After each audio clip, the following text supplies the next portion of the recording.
ಸುಜಾತಾ ಹಂಡೆ ಅವಳೊಬ್ಬ BJP ಕಾರ್ಯಕರ್ತರು ಅನ್ನೋಕ್ಕೂ ಮೊದಲು ಅವಳೊಬ್ಬ ಮಹಿಳೆ ಇದ್ದಾಳೆ, ಅವಳೊಬ್ಬ ನಾಗರಿಕಳಿದ್ದಾಳೆ. ಇಂಥದ್ರಲ್ಲಿ ಇವತ್ತು ನಮ್ಮನ್ನು ರಕ್ಷಿಸಬೇಕಾದಂಥ ಪೊಲೀಸರು, ರಕ್ಷಣೆ ಕೊಡಬೇಕಾದಂಥ ಪೊಲೀಸರು ಇವತ್ತು ಆ ಮಹಿಳೆ ಜೊತೆಗೆ ಆ ರೀತಿಯಾಗಿ ನಡ್ಕೊಳ್ತಾರೆ ಅಂತ ಹೇಳಿದ್ರೆ ಇದನ್ನು ಇವತ್ತು ಭಾರತೀಯ ಜನತಾ ಪಕ್ಷ ಮತ್ತು ಗುಲ್ಬರ್ಗಾ ಜಿಲ್ಲೆ ಮಹಿಳಾ ಮೋರ್ಚಾ ಇವತ್ತು ಅದನ್ನು ಉಗ್ರವಾಗಿ ಖಂಡಿಸ್ತದೆ.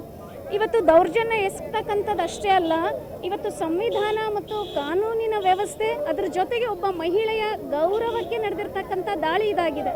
ಇವತ್ತು ಸಿದ್ದರಾಮಯ್ಯನವರು ಮುಖ್ಯಮಂತ್ರಿಗಳು ಅವರು ಇವತ್ತು ಮಾತೆತ್ತಿದ್ರೆ ಹೇಳ್ತಾರೆ, ನಾವೆಲ್ಲ ಹಿಂದುಳಿದವ್ರ ಪರವಾಗಿದ್ದೇವೆ, ನಾವೆಲ್ಲ ದಲಿತರ ಪರವಾಗಿದ್ದೇವೆ, ಕಾನೂನಿನ ರಕ್ಷಣೆ ಮಾಡ್ತಕ್ಕಂಥವ್ರು ನಾವು, ಸಂವಿಧಾನವನ್ನು ಸಂರಕ್ಷಿಸ್ತಕ್ಕಂಥವ್ರು ನಾವು ಅಂತ ಮಾತಾಡೋಂಥ ಮುಖ್ಯಮಂತ್ರಿಗಳೇ ಇವತ್ತು ರಾಜ್ಯದಲ್ಲಿ ಏನು ನಡೀತಾ ಇದೆ? ಇವತ್ತು ಮಹಿಳೆಯರ ಮೇಲೆ ದೌರ್ಜನ್ಯ ನಡೀತಾ ಇದೆ, ದಲಿತರ ಮೇಲೆ ದೌರ್ಜನ್ಯ ನಡೀತಾ ಇದೆ, ಮಹಿಳೆಯರ ಮೇಲೆ ಅತ್ಯಾಚಾರಗಳಾಗ್ತಾ ಇದ್ದಾವೆ, ಮಹಿಳೆಯರ ಮೇಲೆ ಕೊಲೆಗಳಾಗ್ತಾ ಇದ್ದಾವೆ.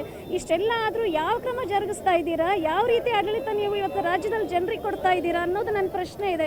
ಇಷ್ಟೇ ಅಲ್ಲದೆ ಇವತ್ತು ಸುಳ್ಯದ ಶಾಸಕಿ ಭಾಗೀರಥಿ ಅನ್ನೋಂಥ ಅವ್ರ ಬಗ್ಗೆ ಒಂದು ಭಾವಪೂರ್ಣ ಶ್ರದ್ಧಾಂಜಲಿ ಅನ್ನುವಂಥ ಪೋಸ್ಟ್ ಹಾಕ್ತಾರೆ ಅಂತ ಹೇಳಿದ್ರೆ ಇದುವರೆಗೂ ಆ ಪೋಸ್ಟ್ ಹಾಕಿದವನ ವಿರುದ್ಧ ಕ್ರಮ ಜರುಗಿಸಲ್ಲ, ಬಂಧಿಸಲ್ಲ ಅಂತ ಅನ್ನೋದಾದರೆ ಯಾವ ರೀತಿಯ ಹಿಂದುಳಿದವ್ರ ಪರವಾಗಿ ನೀವಿದ್ದೀರಾ?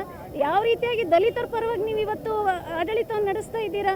ಇವತ್ತು ನಮ್ಮ ಸಂವಿಧಾನಾತ್ಮಕ ಹುದ್ದೆಯಲ್ಲಿರ್ತಕ್ಕಂಥ ವಿಧಾನ ಪರಿಷತ್ದ ವಿರೋಧ ಪಕ್ಷದ ನಾಯಕರಾಗಿರ್ತಕ್ಕಂಥ ಚಲುವಾದಿ ನಾರಾಯಣ ಸ್ವಾಮಿ ಅವ್ರ ಬಗ್ಗೆ ಇವತ್ತು ಸಾಮಾಜಿಕ ಜಾಲತಾಣದಲ್ಲಿ ಒಂದು ಬೆದರಿಕೆ ಕರೆಯನ್ನು ಹಾಕ್ತಾನೆ ಒಬ್ಬನು.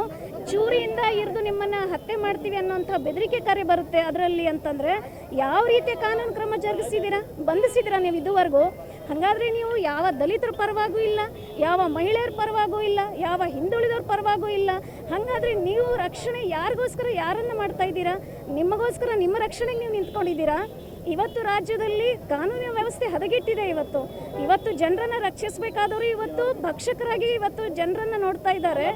ಈ ಹೋರಾಟ ನಡೆಸ್ತಾ ಇರ್ತಕ್ಕಂಥದ್ದು ಯಾರೇ ತಪ್ಪಿತಸ್ಥ ಸ್ಥಾನದಲ್ಲಿರೋಂಥ ಅಧಿಕಾರಿಗಳಿದ್ದಾರೆ ಅವ್ರಿಗೆ ಇದ್ರ ಬಗ್ಗೆ ತ್ವರಿತವಾಗಿ ಪಾರದರ್ಶಕವಾಗಿ ತನಿಖೆ ಆಗಬೇಕು, ಅವ್ರ ಮೇಲೆ ಕಠಿಣ ಕ್ರಮ ಕೈಗೊಳ್ಳಬೇಕು.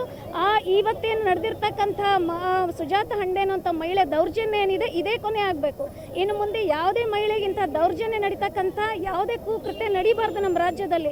ಒಂದು ವೇಳೆ ಇದಕ್ಕೂ ಮೀರಿ ಇನ್ನೇನಾದರೂ ನಡೆದಿದ್ದೆ ಆದರೆ ಮುಂದೆ ಬರುವಂಥ ದಿನಗಳಲ್ಲಿ ಇದು ಬರೀ ಇವತ್ತು ಸುಜಾತಾ ಹಂಡೆ ಅನ್ನುವಂಥ ಕಾರ್ಯಕರ್ತೆಯ ಅವಳ ಒಂದು ಹೋರಾಟ ಅಲ್ಲ, ಇದು ಪ್ರತಿಯೊಬ್ಬ ರಾಜ್ಯದ ಮಹಿಳೆಯ ಹೋರಾಟ ಇದೆ.